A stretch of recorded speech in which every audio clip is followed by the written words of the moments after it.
Welcome to the Open Mic Podcast Show with Mike Midgley. Hey, and welcome to the Open Mic Podcast. On today's episode, I'm excited to be covering the topic of the power of your story. Now, we're going to get into a little bit of a deep dive here with today's influencer guest. That's Oleg Lougheed, the Executive Director of Overcoming Odds. And Oleg today is based out of Austin, Texas. We're going to talk a little bit more about his backdrop, and you're probably sensing my voice here. It's a fascinating story that we're going to dig into, and some of them that, when I first read this, it's something that I had to sort of look twice. Not that I disbelieved it, but I had to look twice. So we're going to dig a bit deep, but without further ado, welcome to the show, Oleg. It's an absolute pleasure to have you on today, and thanks for joining us so early out in Texas. Thank you so much. Thank you for giving me this opportunity to share my story and my experience with all of you listeners. Yeah, it's fantastic. And, we're so excited to sort of dig deep into this. But before we get started, for those of listening on the apps, we're going to post these links in the show notes and, in all the appropriate downloads. If you're watching this on the blog, you can get these links below as well. But if you head over to overcomingodds.today, that's Oleg's website, you're going to find out a little bit more about what he does there. Oleg's an open connector like I am on LinkedIn, so if you want to head over to linkedin.com and then just search for Oleg Lougheed, and that is OLEG-LOUGHEED, and you'll just pick him up from there, from that side. Oleg's on all the other major social channels, on Instagram at Overcoming Odds, Twitter _ Overcoming Odds, and again on Facebook at overcomingodds.today. So let's just dig deep into this sort of bio. And without sort of building it up too much, I said earlier when I first saw this, I've interviewed people from all around the world. And for somebody growing up from a broken family myself, with sort of splitting parents, I see this sort of bio, Oleg, and the decision that you made at 9 years old, I think will shock most listeners. Tell us a little bit more about that period and the part of the world you were in at that time. Well, I appreciate you having me on the show to begin with. And my story begins in a town called Chubarkul, Russia. And for first couple of years of my life, I had, I guess you could say, a rather traditional upbringing. I was living with my sister and I was living with my mom, all under one roof. My father was absent. There's some mixed stories about him, so I don't really know which of those two is true just yet. And so everything was fine until about 3 to 4 years old, and that is our mom decided to become an alcoholic. So from becoming a nurse, she turned to the bottle.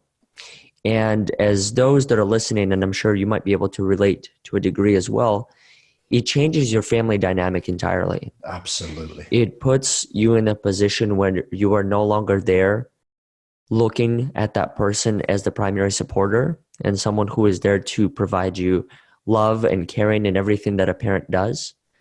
And it puts you in a position, in my case, where I had to learn how to become an adult from a very young age. So I had to make decisions when it came to my shelter.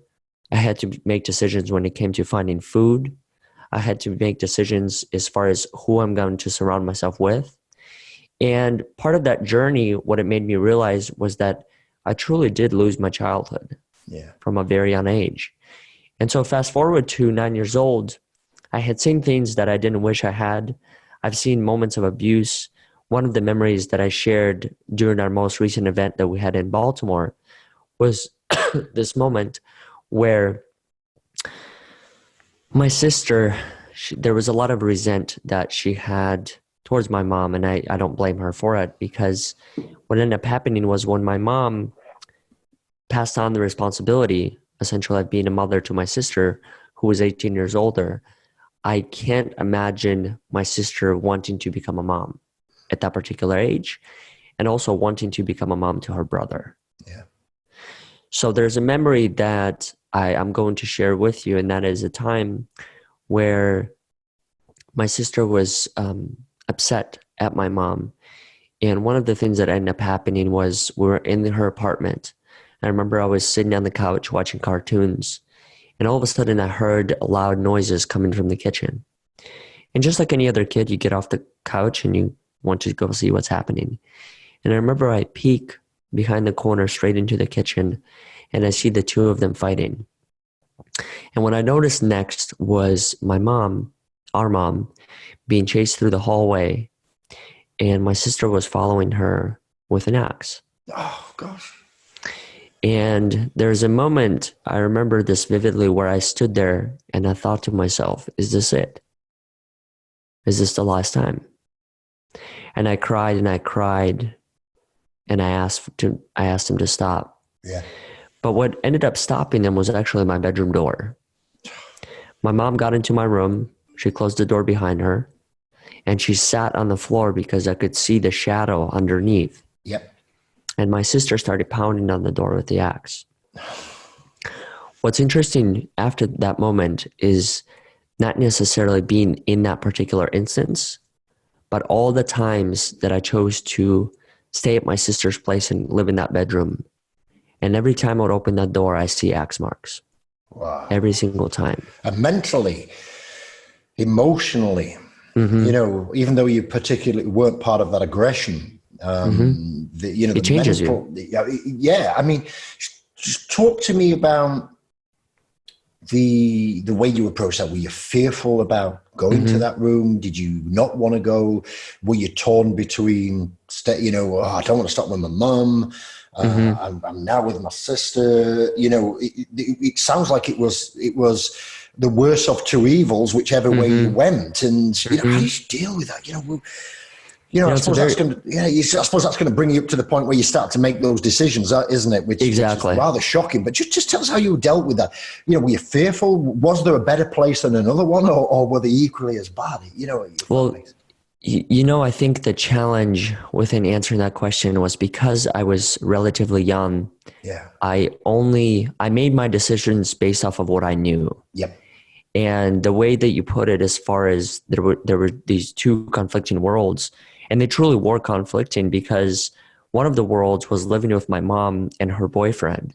So she didn't have a permanent place to stay. So she ended up living with whoever she was dating at the time. Yeah. And that environment wasn't always pleasant, because both of them were drinking. And for those who are listening that can relate to living with parents who had drinking problems, there's a lot of abuse that happens. Not to me, but to, I've seen multiple times my mom get beat by her boyfriend because she wouldn't bring back a bottle home, or she didn't have enough change. Yeah. And so just witnessing that as a child and literally feeling like you can't do anything due to your age and due to the fact that I weighed probably 50 pounds, there was nothing that I could do. And so I did feel hopeless in moments like that.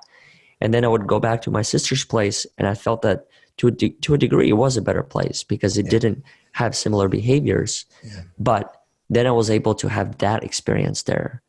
And so in a way, I think trauma followed me everywhere I went. And it was for me to understand, how do I deal with that trauma? Yeah. You know, in addition to those, I used to also have seizures, epilepsy, which I strongly believe is a result of traumatic experiences. It's got to be, and the reason why is a contributing factor there. Mm-hmm. And the reason why is because when I was adopted at the age of 12, the seizure stopped, and I stopped bedwetting. I did it for a little while, but after that, I just became, I guess you could say, normal when it comes to that. But you're removed from that sort of pressured, sort of extreme environment, aren't you? And even as adults, and we get this in business. And just slightly away from the story for a moment, Oleg, but over the last 25 plus years or so I've been in business, there's been pressured moments that, whether it's anxiety, whether it's stress, fortunately I've never had an epileptic fit or seizure, but equivalent to what children sort of suffer, in their junior years. Entrepreneurs, there is no real protection out there. And I know we're talking a lot more about mental health, and so we should be doing, for not just entrepreneurs, but for everybody, especially younger people as well. And it's more available now as social media as a distribution channel and an amplifier for that. But, before social media, when my career, and I'm sure there's a lot of our listeners out there as well, you had very few people to turn to, and running your own business, being an entrepreneur, being in a high profile pressure job is mentally exhausting. Sometimes it's torturous, and if it was in any other sort of civil sort of place, they'd sign you off sick for 3 months or whatever. It's just not available. So I do get it. And for you entrepreneurs out there, if you are struggling, shoot me a message, use the hashtag #TheOpenMic, connect with Oleg, share some experiences, but seek help. It's okay to talk about it. Here in the UK and obviously around the world is mental health awareness, and it is okay not to be okay. So please don't sit there, reach out to somebody, whoever it may be, get some help and sort of try and relieve yourself from those situations. But yeah, tell us about just for the period. Obviously, the Russian sort of empire, had that just broken under Gorbachev around this time, or was this just after? What sort of date? This was a little bit earlier. We're looking at early 2000s. Yeah. Yeah. So I think his era was 85 to 91. Yeah. Yeah.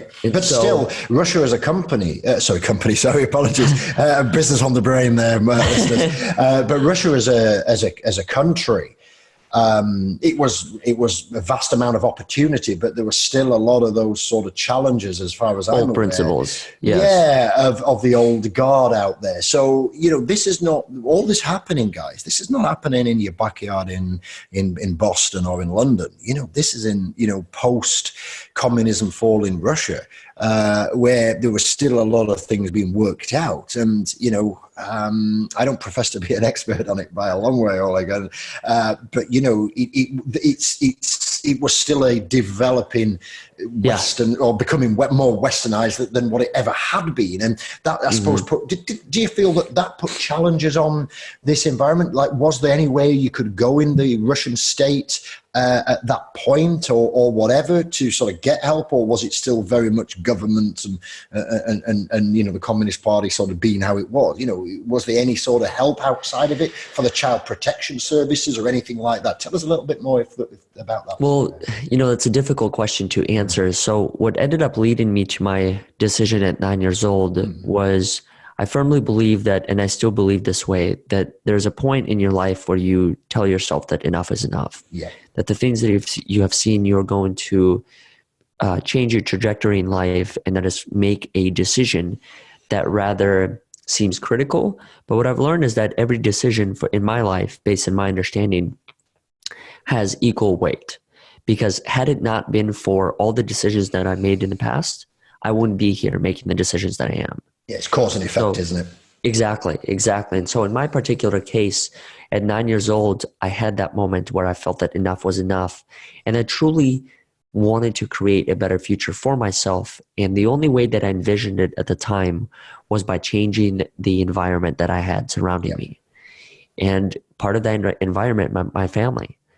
So my sister and I actually ended up going to the Russian government. Yeah. And I remember this instance where her and I walked into the room, and there was this person who was in charge of placements for the orphanages in the city. She sat on one side of the table, I sat on the other. My sister stood right behind me. She was crying the whole time. She was actually telling me, come back home. We'll change. Everything will be fine. But within me, I just knew that this was the right decision to make. And so here I am being described all the benefits of going into the orphanage. You'll have your own toys, friends to play with, roof over your head, food. So every single thing that I needed to hear at that time. And I remember I said yes. And from that point on, I became the ward of the state. I went into an orphanage. I ended up living there for 3 years. But what was very interesting for me was looking back at that whole journey now. And instead of me viewing the orphanage as this horrific place, I truly viewed that as a place of opportunity. And here's why. I viewed the orphanage as a place of opportunity because it taught me critical life skills that I think many of us seek for many, many years. And the second part is that it helped me tap into a hidden talent of mine.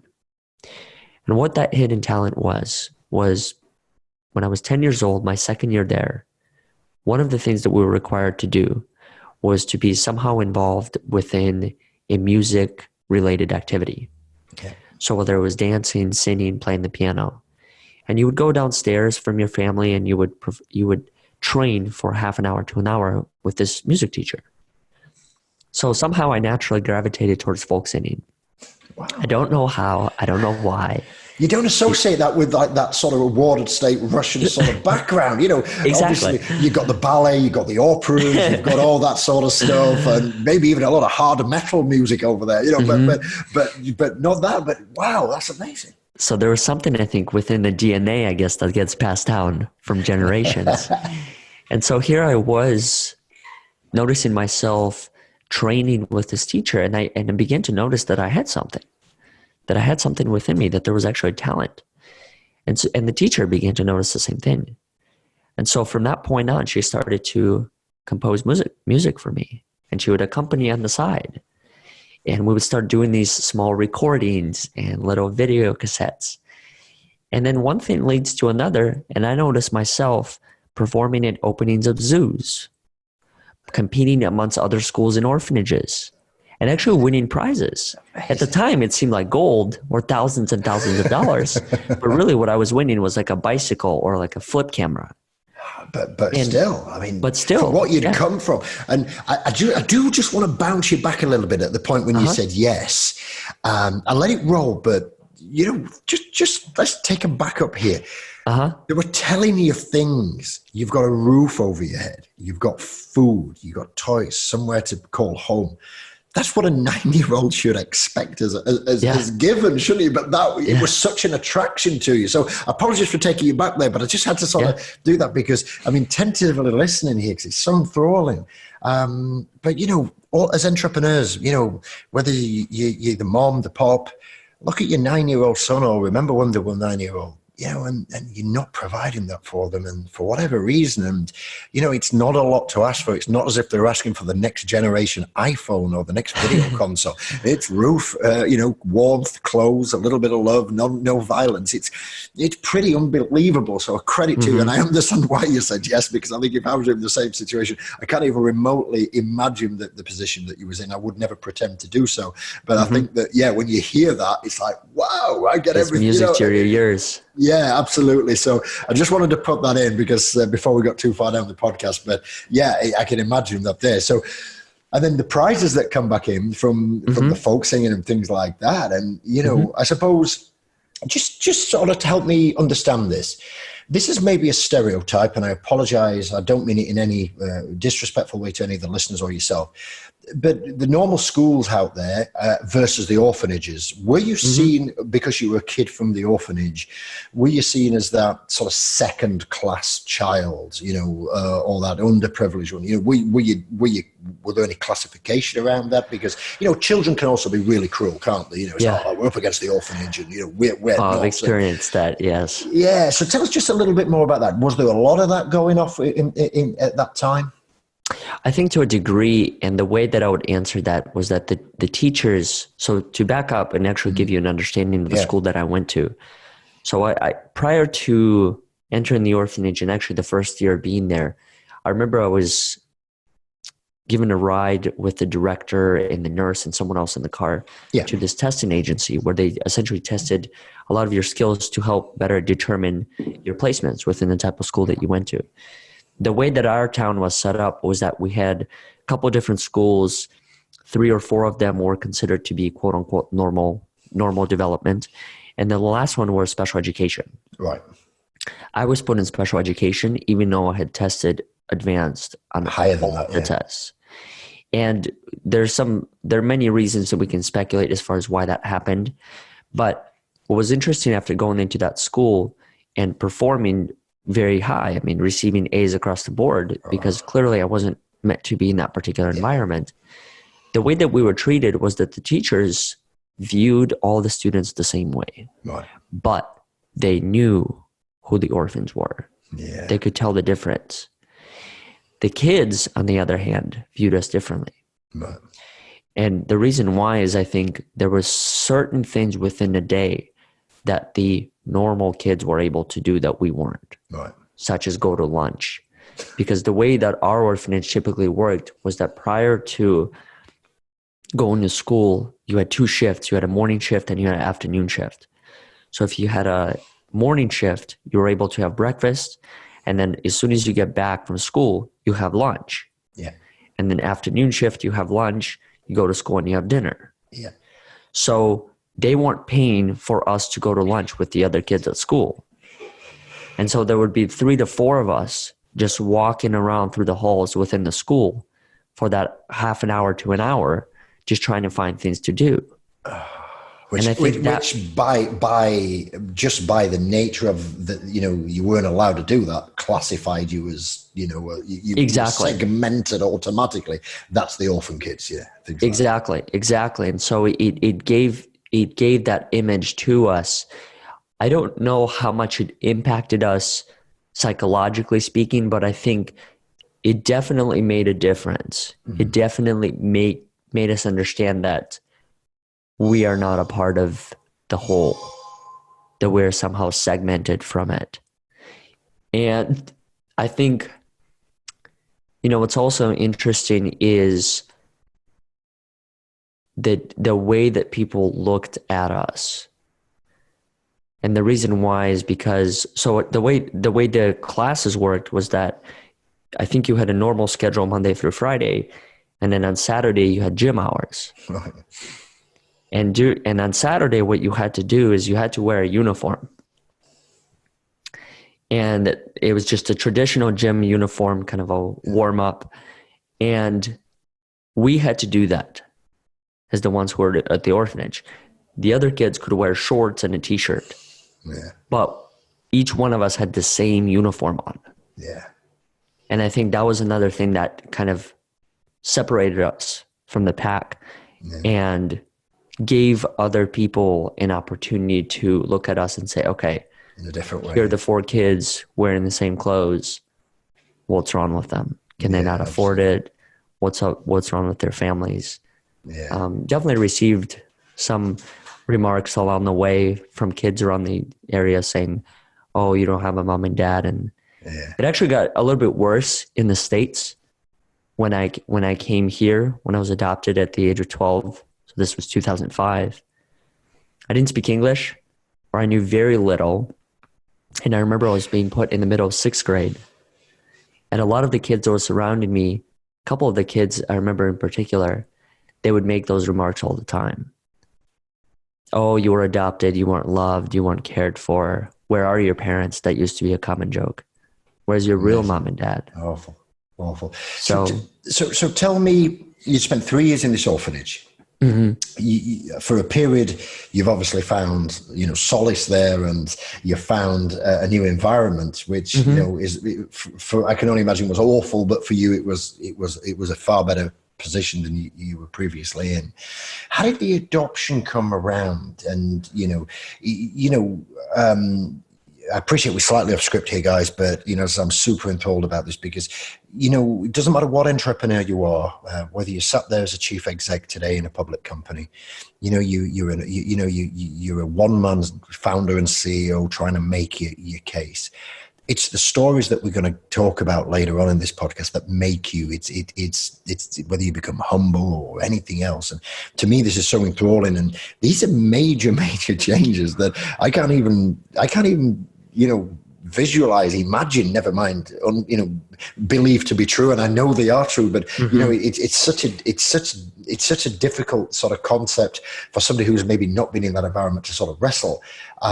So tell me how that sort of period in 2005, and I apologize for sort of simplifying this, but it's not just simply a knock on the door that says, hey, we've got somebody in the States who wants to take you to Texas.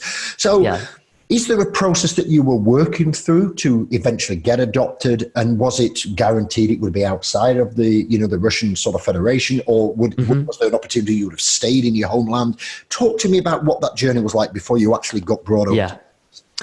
Well, the way that story begins is my adoptive parents, my mom in particular, I remember based on a story that she told me, was that she was looking through a newspaper called Ann Arbor Observer. And there was an ad in it, and I actually have it with me, right in front of me, ironically enough. And it's 2 to 3 sentences, and it was saying a group of Russian kids will be coming to Russia to perform folk songs at some of the local churches. Host families needed, something along those lines. Yeah. And at the time, my parents were looking for a brother. I have a brother. He's their biological son. Yeah. And he's just a little bit older than I am. And so I think for them, it was a perfect opportunity to connect with an adoption agency that was sponsoring this program or co-hosting, and tell them that they're available to be a host family because they're looking to expand their own family. And so our orphanage, I don't know the exact coordination between the two, but I believe that there was a letter that was received by our orphanage saying, here's an adoption agency that's looking to host some kids from Russia. If you guys can put together a group, we'll fly you here. You'll stay here for 2 weeks. And by the way, this is a complete culture shock because you're going literally halfway across the world and you have no idea how people act there, what they do. And of course, the build-up, and even though it was 2005 and sort of 14 years after the communist sort of Iron Curtain came down, there's still the element that the enemy of the West, I suppose, in the old guard and the Russian mentality and things like that. So to go to the States, wow, it must have been like a world away. Yeah, and it truly was a dream come true on so many different levels. My only understanding at the time of United States was that it was dreamland. Yeah. That's really all I could put together. And I had no idea what that even meant. I mean, what is dreamland? Is it literally like what you dream of? And you have a lot of these mystical creatures that are living there. So I couldn't even conceptualize what that world could be. But for me, I think I was so excited by that process that I just wanted to give it a proper chance. Yeah. And that is not create maybe as many expectations and kind of just go with the flow and see where it takes me. Yeah, fear of disappointment, I suppose. You didn't want to be there. Yeah, exactly. So when the contact was established between the adoption agency and our orphanage, then there was contact between myself and the host family, soon to be my adopted family. And I remember we would write letters back and forth, would have phone calls and things like that. And it gave me a sense of hope and trust that this could work out, that this could be the family. And one of the things that I think my family did extremely well was that from the very beginning, they were very consistent as far as the words that they've used. My mom concluded almost every single letter with love, Meryl, Bob, Ben.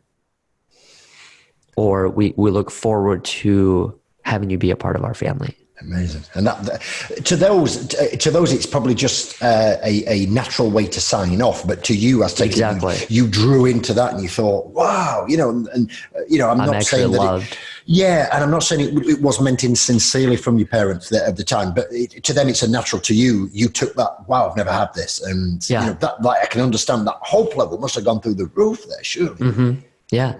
No, it only helped it because prior to that moment, I think one of the only ways that I could recreate hope was actually through poetry. Right. And what I used to do was when we were told to go to bed at 9 or 10 p.m. at the orphanage, just like any other kid, I don't think any of us ever followed the rules because on certain nights we would have pillow fights and we had to pay the hard way, and that is the caregiver would tell us to step out of the room and do push-ups and sit-ups until we have muscle failure, and then we're literally have no option but to go to sleep. But on other nights, I remember I used to climb on the windowsill and with whatever light was available from the outside, I would write poems.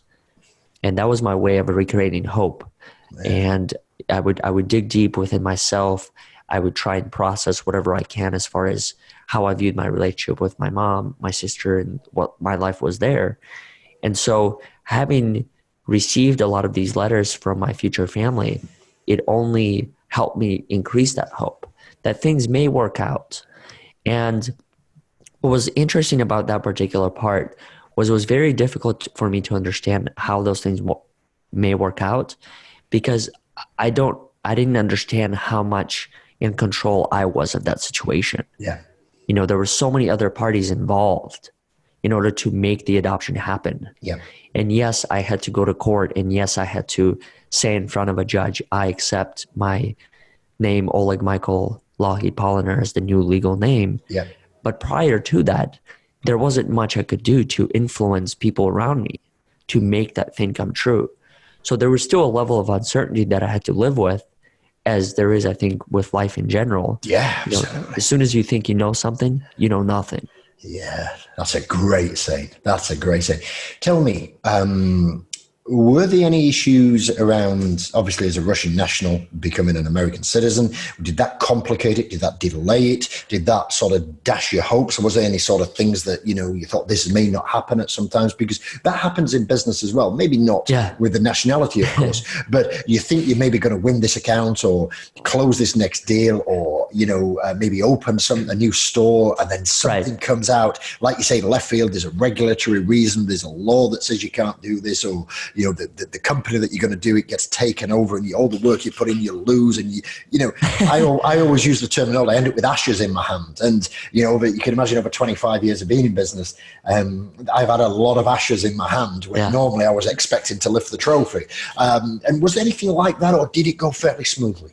There was a moment like that. Our court case was actually delayed. I don't know the exact reasons. I think there was certain piece of paperwork that wasn't submitted the right way, or there was some sort of delay. And so it actually ended up being delayed by a couple of months. And what was interesting during those few months and the months leading up to that initial date was that the dynamic of the orphanage had changed. Oh. The director and the nurse and everyone began to put me on a pedestal. They used to make remarks, look at that beautiful American smile. And so the abuse decreased drastically. Really? And then when everything shifted and there was a delay and it went from 100% adopted to possibly not, everything went back to normal. I was treated just like any other kid. And so the prejudice there from your own internal sort of insular base was, and it's something I'm saying. I certainly wouldn't expect that, because whether it's teachers at school, care workers, like you say, they know what they're dealing with. They're dealing with private school, Ivy League kids, with, bursaries and sponsorships and millions of dollars of backing from the parents, or they're dealing with, impoverished, broken families who are orphanages, or anything in between, secondary or middle schools or high schools and colleges. So the teachers in those environments, the carers in those environments, they know what they're getting into. They know when they get that job that they're dealing with orphans or Ivy school kids or whatever. I'm surprised. Well, there's nothing in this podcast actually surprises me, if I'm being honest, but I'm surprised that they did actually treat you different, especially, because you were trying, you were musically, you were gifted that way. And, it shows you, doesn't it, that even when you think your closest allies, maybe not stabbing you in your back. Exactly. But how close are they really? That's what it makes you question, is that you begin to form this perception that, and it changes your definition of an environment to begin with, is that you think you have people who have your back. You think that you have people in your corner, but then when things begin to shift due to an event being delayed to possibly not happen, whatever it was, then it makes you understand, well, were they there to begin with? Yeah. Or was there a hidden motive? Yeah, is it false? And that's, I think that's one of the things that I've learned over time is adoption for me has been very interesting, because it has really allowed me to redefine a lot of labels that I have in life. It has helped me understand the concept of family, because your family doesn't have to be the one that you are born into. No. You get to choose your family. I firmly believe that. Yeah. My best friend is like my brother to me. Yeah. Some of the other people within my life could be like mom and dad role models. So adoption, I think, helped me redefine that. And it also helped me understand some of the core critical skills that I've developed, one of them being adaptability. When you relate that to business, I mean, it's a top 3, top 5 skill that any employer looks for, is how fast can you adapt within this robust environment? Yeah. How many resources, how much do I have to spend on training you? Yeah. And so I think helping people understand that come out of these experiences, adoption, foster care, or any of the other circumstances where you had to adapt to a new environment, it's a critical skill that we possess. It is. But oftentimes I think we just go through the journey and we don't reflect on it as much. Yeah. So we don't really understand what makes up who I am. Yeah, absolutely. And it is right. You know, we all want that model employee who's multi-skilled and multi-talented, can hit the ground running. And, you know, we talk about it quite a lot in our own business, you know, businesses that we're invested into. You know, we always recruit character and train skills afterwards. Sure, if we're recruiting for a highly skilled role for whatever reason, you know, not that we're in the brain surgery market, but, you know, we can't just recruit character if we need a brain surgeon. I get that. But, you know, for what I would call non-critical roles, character, adaptability, like you say, just a common sense factor to sort of sit down. And we love problem solvers, people who have we don't go, you know, go hunt people who have had a negative or a prejudiced background, but they usually come top of the list because they know how to solve problems. They don't take no for an answer. They can run through the brick wall. They can go over it, under it, round it. And, you know, a big shout out to all the veterans out there. The ex-military people that I've had the pleasure of working with and who have employed, they've always seemed to be that cut above in their attitude, and whether that's the discipline of the military, I'm sure it is. And I interviewed a tremendous lady called Melissa Aff, and, you know, who does a lot of veteran sort of recruitment and things like that. And, you know, I know we shared some stories around that, and one of the people I know, he became the chief executive of, you know, a £1.5 billion pharmaceutical company here, and he used to be an RAF pilot in the Bosnian War, and that discipline, and, you know, to go through there and solve problems, work things out, understands people, you know, and, you know, what I find, you know, with that adaptability as well, I think it goes a step further, Oleg, as well, is not only do you become adaptable, but I think the gaze becomes wider for those people. Yes. They see people in their peripheral vision who are also struggling, and they're the first people to go and help them because they never had maybe somebody to help them in that situation. So if they see somebody struggling, I've seen a lot of that where they'll go and say, hey, can I help you with that? And even if they can't help, you know, a problem shared is a problem halved type of thing. And exactly. I don't know if you've seen that at all, but I agree with you 100% that adaptability is right up there. Absolutely. Yeah. No, I've seen that quite a bit. And the reason why is I firmly believe we're reflections of one another. Yeah. So I can choose to see elements of myself within you, just like you can choose to see elements of yourself within me. Yeah. I think we're much more similar than we think we are. Because at the end of the day, I think we're looking for similar things. Yeah. Connect, belong, acceptance, support. And so as long as we, I think, operate from those principles, then I think that's what's going to allow us to create those bridges between our two worlds. Yeah. And that's what's going to allow us to not only become what we're envisioning, but be who we are today. And I think that's the most important part about my individual journey, is that throughout it, I've truly understood the power of my story. But I think before I got to that point, I had to understand that in order to be able to use that power to help other people along the way, I have to live from within. Yeah. I have to be true. I have to be authentic. And even within those, there are multiple definitions to that. I think every individual should have an opportunity to define those terms for themselves based on their own lived experience. Yeah. And so in today's day and age, you know, one of the things that I've noticed is that sometimes we box things. So authenticity, it only means this, live according to those principles. Well, that can't be true for everyone. No. Because your lived experience is entirely different from mine. So how can you define it for me without knowing what I've been through or what I'm going through at the moment? Yeah, it's all contextual, isn't it, from that side? And, you know, I can certainly say I've interviewed a lot of influencers, TEDx speakers, you know, all around the world. And I think the word authenticity is never more appropriate to somebody like yourself or like than I've come across all, because, you know, there is it's like a pure authenticity. That's the way I would describe your story. It is what it is.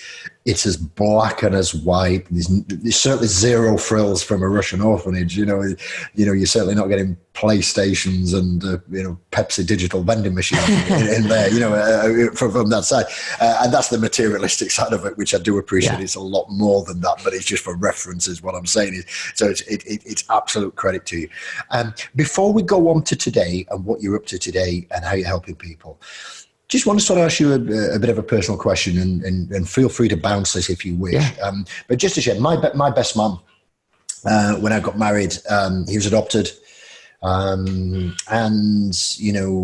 he came into an adopted family, and it wasn't until he became 40 years old did he have the urge to sort of really go and maybe look back and find out who his parents were. He didn't know who his parents were. You did, I understand that, and maybe not pretty terms.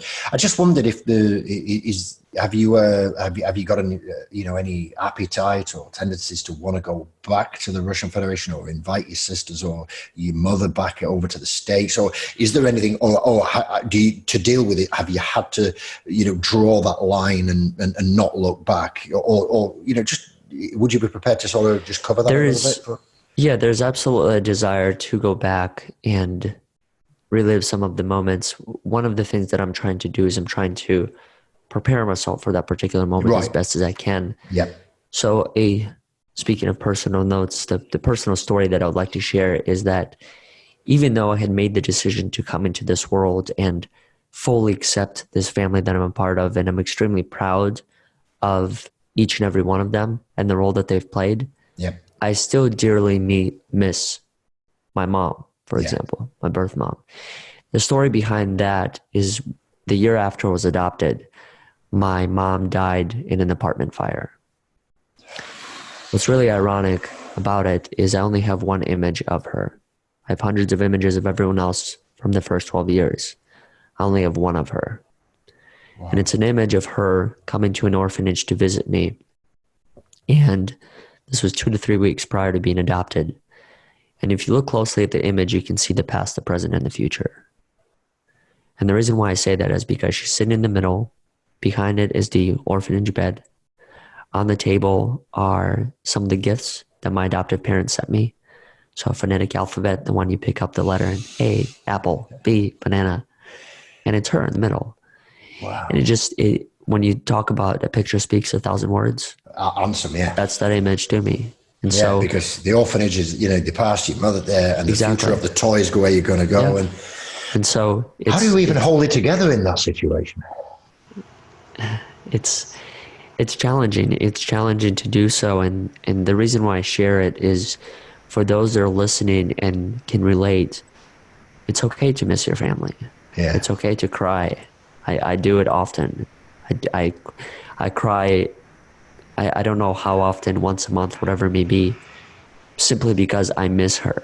Yeah. And I know for a fact that I won't get a chance to see her in that physical form ever again.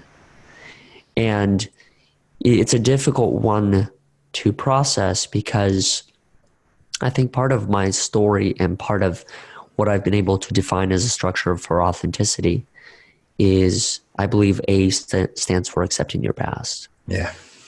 And so as part of accepting your past, you really have to find ways to live with what you know. And even if that means a loss, within a permanent loss in this case.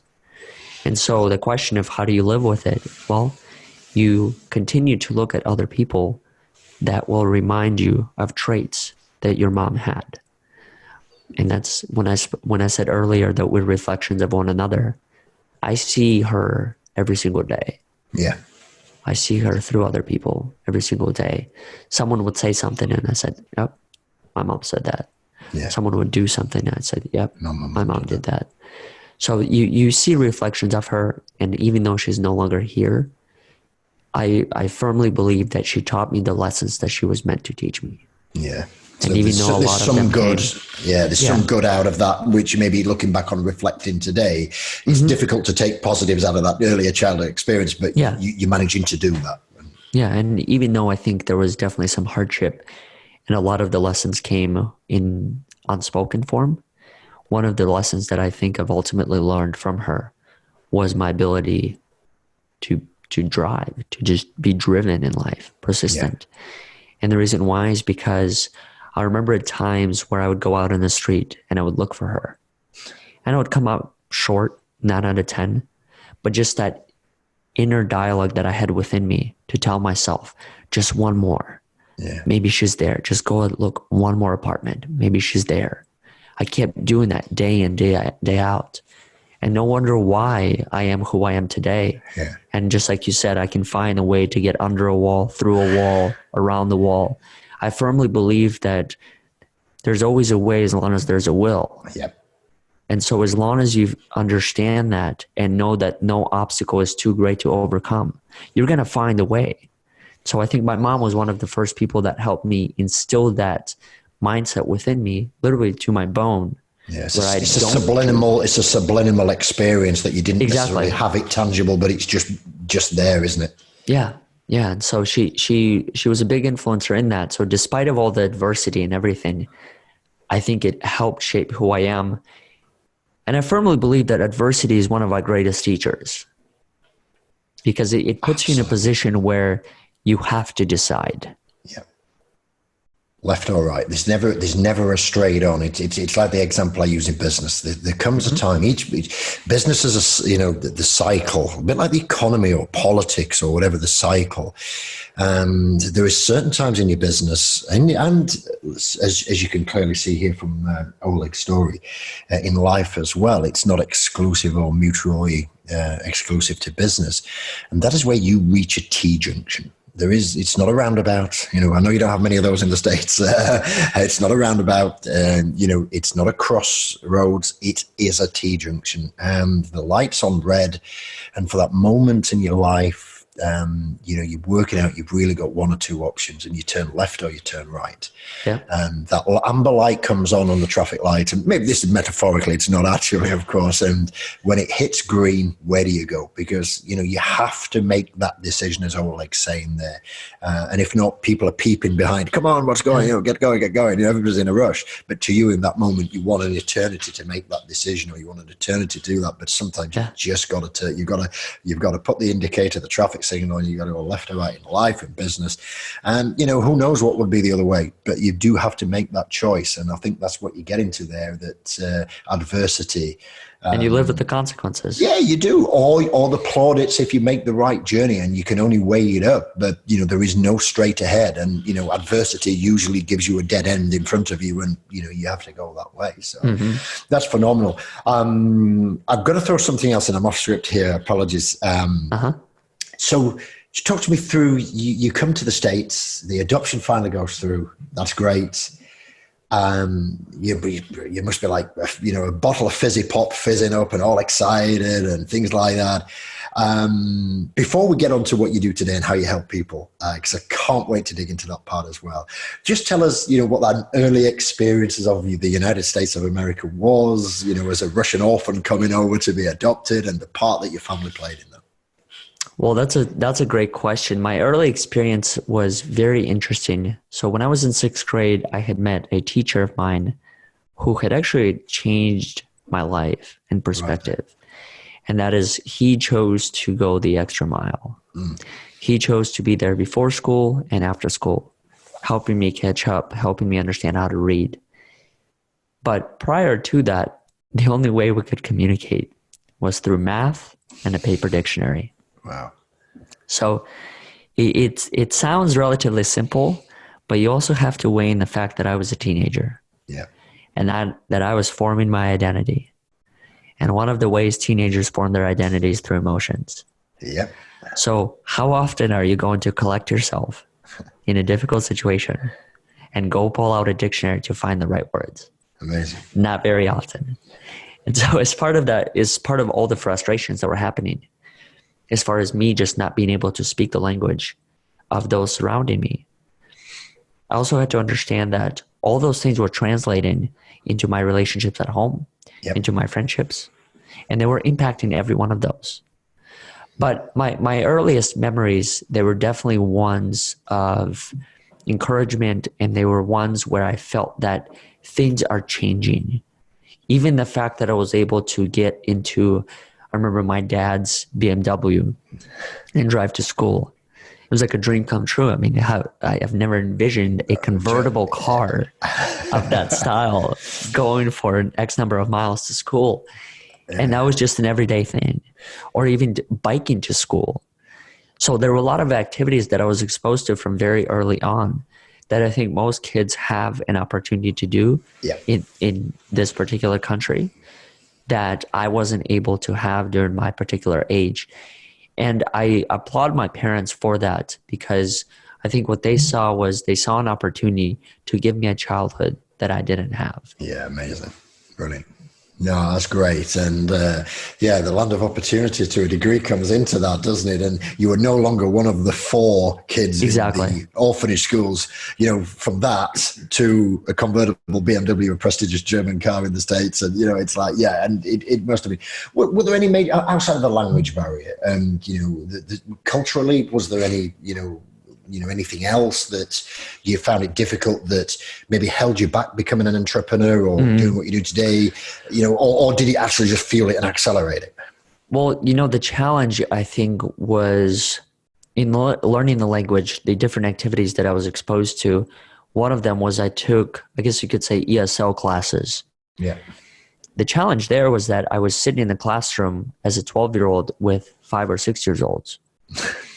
And so the biggest challenge of that are the feelings of shame, embarrassment, guilt, everything that translates. And you begin to view that because you look at someone who's 7 years younger than you, and you begin to ask yourself the question of, well, what's wrong with me? Do I have some sort of learning disability? And that translates into my school environment, because when I went to school, the story that I tell is that when I entered Ann Arbor Open in Ann Arbor, Michigan, the thing that I was, I guess you could say, fortunate and unfortunate to be paired with was probably the biggest troublemaker within that school. And I don't know why, but I think he saw something within me and I saw something within him that resembled a friend. Yeah. And so we chose to be friends. Yeah. And so as part of that pattern, I followed everything that he was doing, because I thought that was the normal behavior. But it wasn't. I thought it was the normal behavior to make fun of kids for having acne. Yeah. I thought it was the normal behavior to stay out late or not follow the rules set by the lunch lady. Yeah, yeah. And for the longest time, I remember I found myself in the principal's office. For a while, I didn't really understand what have I done wrong? I was just following someone else's lead. And what was interesting from that was that a lot of the things that we do, I think, in life, especially at an early age, they become habitual and they translate into our later stages. And so I ended up going into high school. I noticed myself in similar situations, not as often, but still in similar situations, because they were translating from the middle school experience. They were translating from what I knew and what I thought was right. Yeah. And even though I was in positions where at that particular point in high school, I was able to articulate and understand that is not the proper behavior, there's still something within me, within a situation, that put me back to that case and made me repeat the same decisions, because that's what I knew. Yeah. So it actually is, when we speak of change, it actually is extremely difficult to change the course of your life. If you really think about it, it's not difficult to, I think, make small changes, but big changes when it comes to decision making, it requires constant contact, constant reflection, and extreme self-awareness. Everything you say, everything you do, it becomes who you are. So you have to understand that if that is true, then I always have to be aware of my environment, how I'm treating others, how I'm treating myself. Yep. So it's a challenge. It was a huge challenge to learn, but I think I was fortunate enough to, I guess you could say, autocorrect throughout that journey and find the right people along the way that helped me understand that this is not the way to behave. No, have you thought about it this way? And so then, instead of relying back on some of the older role models, I began to transition and I started to look at others Yeah, you understand the difference between right and wrong in that environment now, and what you thought was normal was no longer normal, and it's courageous to change, isn't it? Because they always say the world's saying, isn't it, that nobody likes change, but change is better for you, and things like that, and it's certainly got that. So, tell us today, I mean, the story is as intense. And as valuable of all the people I've interviewed, we spoke off air before about certain guests where the backstories are just so empowering, and this is one of them. It's right up there, if not up there. So thank you for sharing that. And I appreciate there's some difficult moments in there. And, thank you. We do appreciate it, and we would love your thoughts. To use the hashtag The Open Mic. Reach out or extend him an arm of friendship, maybe share something as well. We'd love it if the listeners could do that, because I think it's as horrible to say, Oleg, but the listeners have just been treated to a masterclass in authenticity and the power of a story, which is what this podcast is all about. And that's not, and I know that's not you exploiting that. I understand that. People could say, oh yeah, he's just, we see it in sometimes business. Oh, he's milking. There's a saying here in the UK, he's milking that. He's bleeding it out. He's making it happen. He wants people to feel sorry for him. But it's exactly the opposite with you. I see that, all the way. And, but please do reach out or give him a thumbs up, a share, a like, and go check out his podcast as well, which is, an amazing sort of podcast, overcomingodds.today/podcast-1.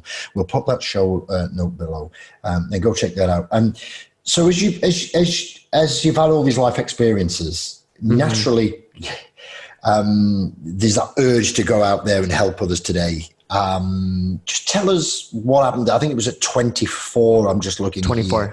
Yeah, just tell us that period where you sort of, you sort of channeled all that into now helping others. Just talk to us a little bit around that. That's a great segue into it. And the way that I would like to begin that is, that was an age when I truly began to question myself. And the question that I was asking myself was, why me? Why was I put along this journey? Why was I meant to have all these experiences and everything along the way? And what I've learned was that for the longest time, I used to look for that answer, and I used to think that this answer will come in this dramatic form where I finally wake up and I have this enlightened moment where I understand. But really what I understood was that the answer to why me was, if not you, then who else? Yeah. So the answers are always within us. It boils down to, are we conscious enough and awake enough to really understand it and to listen to that inner voice? So at 24, that was one of the first realizations that I had in really understanding, well, if not me, then who else? And that's where I was able to step into this space of first sharing my story through a two-page blog post. I titled it Overcoming Odds, and I shared my story in a chronological order. Within days of that, I started to receive messages and different submissions from people from all over the world who were adopted from Romania, Ukraine, China, Japan. And I began to notice a pattern that people were looking for a similar thing. People were looking for a space where they can relate. People were looking for an opportunity to understand that they're not alone. And people were looking for a support. Yeah. And that's where I decided to create this space, open platform, and it still is at the core of what we do, where people can share their stories and people can take ownership of their stories and people can relate to one another and understand that they are not alone along this journey. So what started off as a space for adoptees and foster youth to share their experiences has since turned into a space where those of other backgrounds, such as refugees, immigrants, people who have faced hardships in their life, can come together and share their own story. And as part of it, what I've learned is that throughout this entrepreneurial journey is that you don't have to have all the answers in front of you to begin. You don't have to know the how, you just need to know where to start. Correct. And so when I started this journey of building, I knew that there were things that I didn't have, but I knew that if I was consistent enough, I would find those things. Yeah, absolutely. I would find those resources.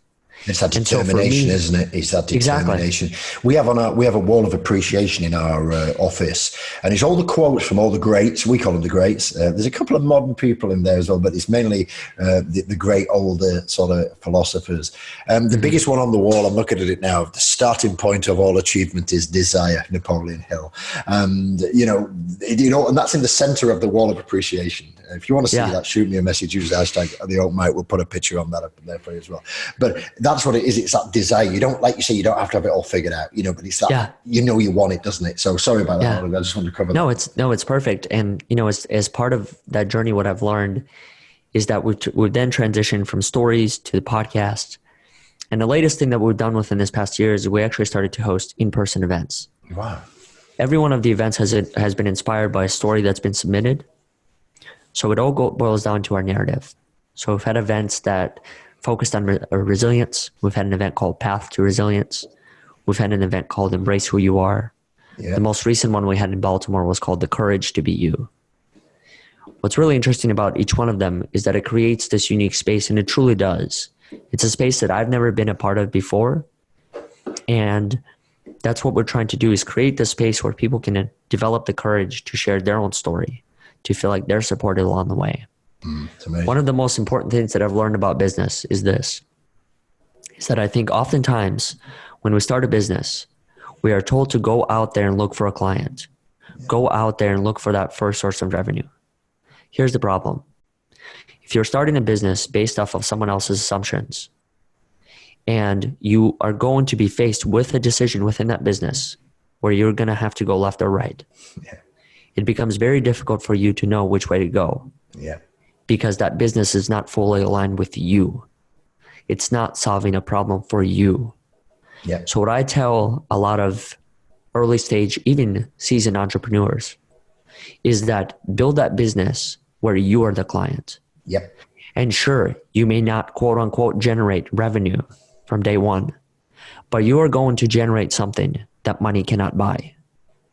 You are going to generate a skill set, you are going to generate a mindset, and you are going to cultivate a network of people who truly see you as you are. And as part of that journey, it only helps you align your core essence, your values, your beliefs, what you stand for. So you don't ever have to question them down the road. Yep. When a difficult situation comes up. That's the biggest automatic, isn't it? It's embedded in, it's instilled into you as a DNA.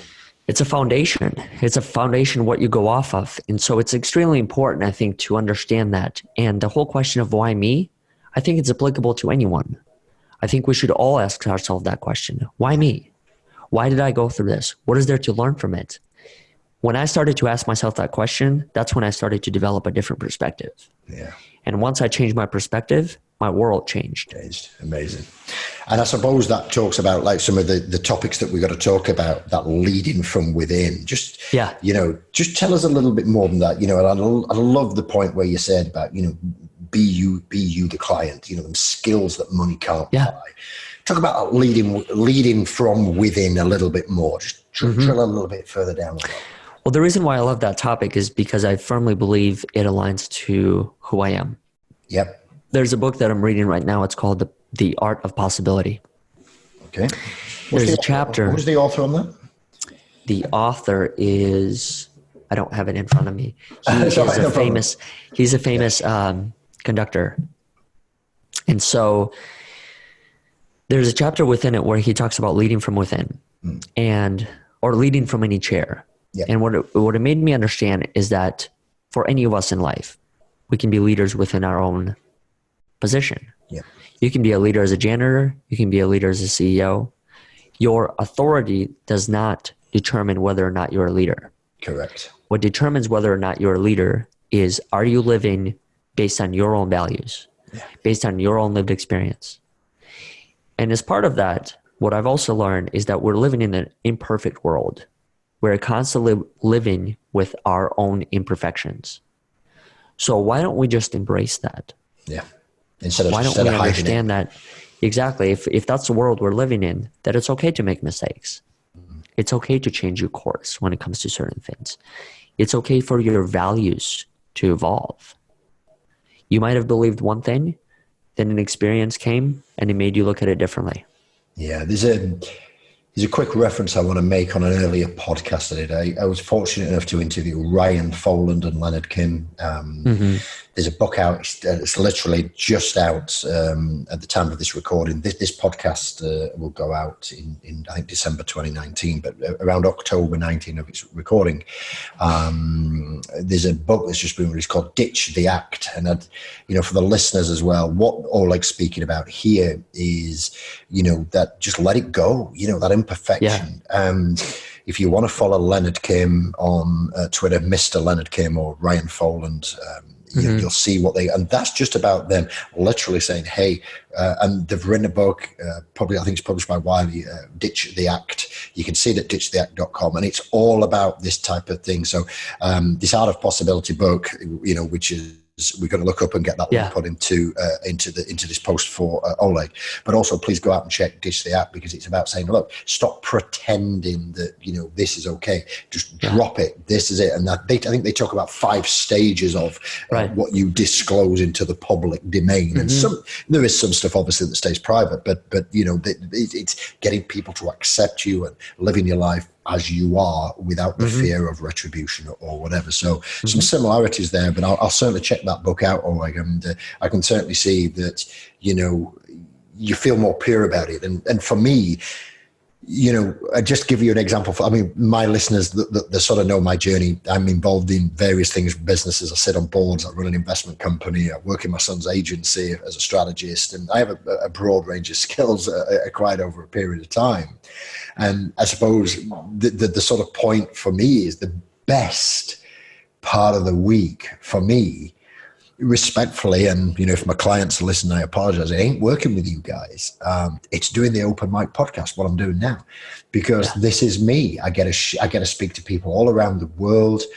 It's a no holds barred sort of conversation. Certain things that some influencers or I won't share just because of sensitivity or confidentiality. But outside of that, it is what it is, and there's no act. We get to lead from who we are as a podcast host. You do that with your podcast, and when we're guessing on others, and it's just my utopia where I can be me. Without worrying about whether I've got a suit on for an investment meeting or I've got a venture capitalist who wants an extra squeeze of a return. I don't care about any of that when I'm doing this. This is me. This is what you get. This is who I am. And you like it, you tune in, you get some value. You don't like it, there's plenty of other channels to go and look at that. And this is my leading from within, and this is what I love. And you've met the producers of the show earlier, and the show gives a lot of people a lot of other opportunity to learn their skills, meet people around the world, and it's just the purest form of why I'm an entrepreneur. This is why I love it. And, we put so much effort into the podcast, so I get it, and it's a big part of being who you are and leading within. Cool. So you mentioned earlier about one of the events that you've just done, the Path to Resilience, and then also who you are. Talk to us about those events and, describe for us what you mean when you say the Path to Resilience. Yeah, absolutely. It's a complex experience to explain it within the time frame that we have. But I think what I would describe these events is that these are events where you can come in and not feel judged and truly feel like you belong there. The reason why I say that is because the people that typically attend these events, they have either gone through certain hardships in their lives or wanting to learn more about how those who have gone through them can overcome similar obstacles. And so these are events that we have around the country where we have a panel of speakers that come in and they speak on different topics that relates to a larger theme. Yeah. What's unique about that is that I actually handpick the topics for the speakers. I handpick the topics that I think areas that they need to grow in. So I challenge each one of the speakers that comes in. So they're not there possibly repeating the same story, going from the same thing, but they're really having to go through a form of transformation in front of an audience that is there for the same exact reason. Amazing. It must be so empowering. It is. It really is to be a part of that experience and see other people, see transformation. I don't know if you've had a chance to see a person's life change in front of you. I have many times, and it's one of those things that I can't even put in words. Yeah, where a person comes in, they have one perspective, one image, and then boom, it clicks, and they're a whole other person, and there's a light that's coming out of them, and they have this desire to connect and learn. And so having these events is extremely important to me, because when I understood that this was the thing that was missing for me based on the hundreds of events that I've gone through, that I wanted to do it this way. Yeah. So we're going to build it like that. Yeah, that's great. And is there an event calendar that somebody can go and check on if there are? There's an event coming out November 16th in San Diego called Flourishing Beyond Your Circumstances. And then we're going to have 6 other events in 2020, and we'll release the schedule for that. If you've got a link for those schedules, get it. We'll add it to the blog as well, and we'll be more than happy to do that. The November the 16th, I think this podcast may go out after that one. So if you're listening and you're all listening, thinking, "Hey, that was last 2 weeks ago," or something, we've got that. But please do share that with us, Oleg. I'd like to get that published, for you there. And the similar sort of with who they are. So, I hear so many fakers, if that's the right word, online talking about mindset. I don't think anybody could associate the mindset required for you to get through your journey. I've been through some tough times, but they're a walk in the park and a coffee shop and a bun compared to what you've done. But you talk about the mindset required to turn your pain into power. Quickly just share that with us, how you turn that pain and you transmute that. I suppose it's similar to what you're doing in the events and things like that, but is there anything else you could share with us on that point? I think one of the ways that you turn pain into power is through perspective. It's understanding what you've been through and understanding what it can be. Yeah. For me, one of the ways that I turned a lot of this pain and a lot of this adversity into power is really helping myself understand that there's so much more than that particular experience. Because when you're in the moment, you process it one way, but when you take a step back, you give yourself an opportunity to look at it from a different view. Yeah. And that's relevant to business as well, isn't it? All the time you see that, and when you're in it, you may be making pressured decisions, having a team around you, trusted advisors, mentors, and, whatever, being part of a mastermind just allows you to get that different perspective. Yes, exactly. And so I think that, when it boils down to turning pain into power, it's a matter of perspective.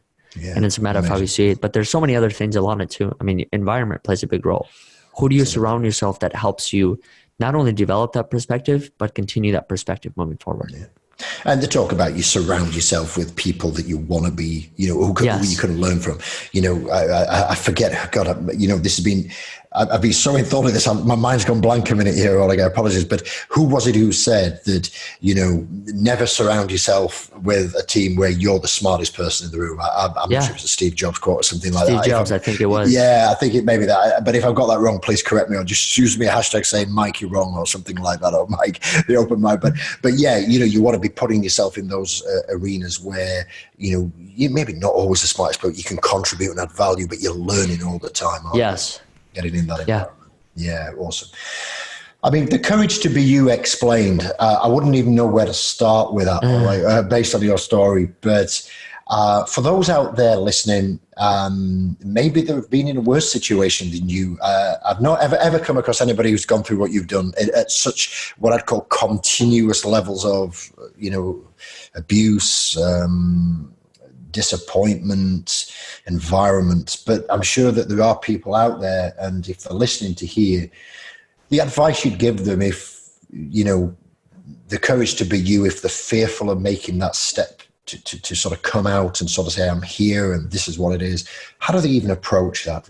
What advice would you have for people who the best form of advice that I think I could ever give to any individual is live the story that you feel comfortable in.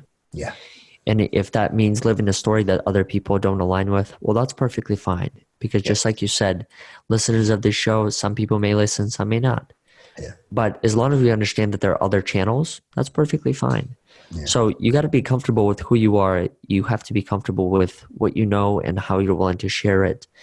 The whole concept for me of sharing certain things publicly and others not, it doesn't really make sense. And here's why. If I fully am choosing to live a life where I'm here to help other people through as many levels of my experience as I can, well, why should I hide any experiences from that? Yeah. So if I'm going through a hardship, I'm going to tell you what that hardship is, because it gives you an opportunity to relate. And I think when it comes to advice or any tips, I tend to stay away from saying, here are the 5 tips to success, because there are way more than that. And for some, it could be one. And so the best I can do is share my own lived experience and help you understand that this is how I went through it. And whatever of that relates to you, apply it to your life. Yeah, that's great. And there's a great saying, by Zig Ziglar, where he talked about, you may have 3 of the locks already dialed in, and you just need that one lock to click for it just to go. And that's exactly what you're talking about there. Whereas, what relates to me or you, it's irrelevant. You just take out of it and apply it. And, there's a point where I talk about it, Oleg, where what frustrates me, and, I know we're going to get some people making comments, but hey, Mike, you're wrong with this, but it's just my view. I'm a major student of personal development, and a structured plan. And what frustrates me is when people put on social media, hey, anybody got any good books to read, recommendations? And for me, I use that same example that you do in a different context here. But, if you're weak at finance, and you need to get better at finance, or you're weak at maybe fulfillment or, operational management, leadership, being a better leader. If you're weak at sales or marketing or just running your business legally, and I don't mean to say you're running it purposefully illegally, but maybe your governance is not as good. Right. Then doesn't it make sense to sort of sit down and drill down and say, what is the skill that I am short of today? And okay, it's cool for me. I'm qualified in accountancy, and that's great. But if you're out there and said, hey, I can't really read a profit and loss account, or I don't understand my cash flow numbers, or what my ROIs are, or what the return on capital invested is, whatever it is. But if that is important to you right now, doesn't it make sense to stop listening to all the other people making recommendations about books that may or may not be there's no disrespect that the books may be good or bad. The point I'm saying is they may be irrelevant to your journey at the moment, and the way that you get traction, the way that you get that velocity is to start to plug holes that you're weak at today. So take something, understand, self-apply. I need to fill that gap. Once you become great at finance, then you can maybe great at customer service or great at leadership management or care management. It doesn't really matter. And I think that's how I sort of relate to that statement, Oleg. And it really frustrates me when I see these people playing with personal development and, go from there. So thanks for sharing with that, Oleg. It's phenomenal. It really is. It's been a somber experience, but it's been a tremendous learning experience as well. And, how would you even if you could even do that, how would you even summarize the power of your story in 3 pro tips for our listeners? I think the power of your story, like I said, it starts off with being you. Yep. Be true to who you are. The second part is authenticity. Yep. And that is, how do you define what it means to be authentic for you based on your own experience? And the third part is, I would say, understanding that your story can truly make a difference in this world. I just wrote an article about it yesterday, and the title of it was, Can I Change the World? For the longest time, I believed that I couldn't change the world because I thought that the world was so big. When you think about all the people on this planet, 7.7 billion people and counting, it becomes a very overwhelming number to think of. Yeah. But what I've recently realized was that I can change the world because I can change my world. Yeah, absolutely. I can change the world that I live in. I can change the people that I bump into in the street. I could change the friends and family. And once you scale it down and understand that your world is your world, then you truly can take small actions to help change perspectives and influence people within that space. Brilliant. And thank you for being so humble with it. Oleg, it's been an absolute pleasure. Congratulations is what I'm going to finish up by saying for getting through Thank it, you. for staying true to your beliefs and moving forward to, the better life. And even a bigger congratulations for transmuting and transferring that into helping others as well. If there is a medal for community and a medal for hearts, I think you should win that. So I really appreciate you joining us today and sharing your truly inspiring story. Amazing. Thank you. Appreciate it. Thank you so much. Thank you for having me on. It's a pleasure. And for all our listeners out there, if you want to pick up with Oleg, we'll put his social media links below. Please reach out to him, give him a thumbs up and a comment and a share on that. Follow his podcast and check out what he does online. As always, we appreciate you doing your growth engine development. Go do the hustle, go make it happen. We're going to catch up with you on another Open Mic podcast real soon. Take care. Have a great week.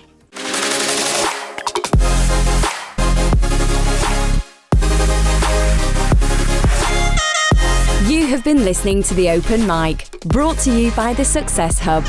To find out more and to get the resources we have mentioned in this podcast episode, simply visit blog.thesuccesshub.io and view the podcast section. Thanks for listening, and we look forward to catching up with you in our next episode.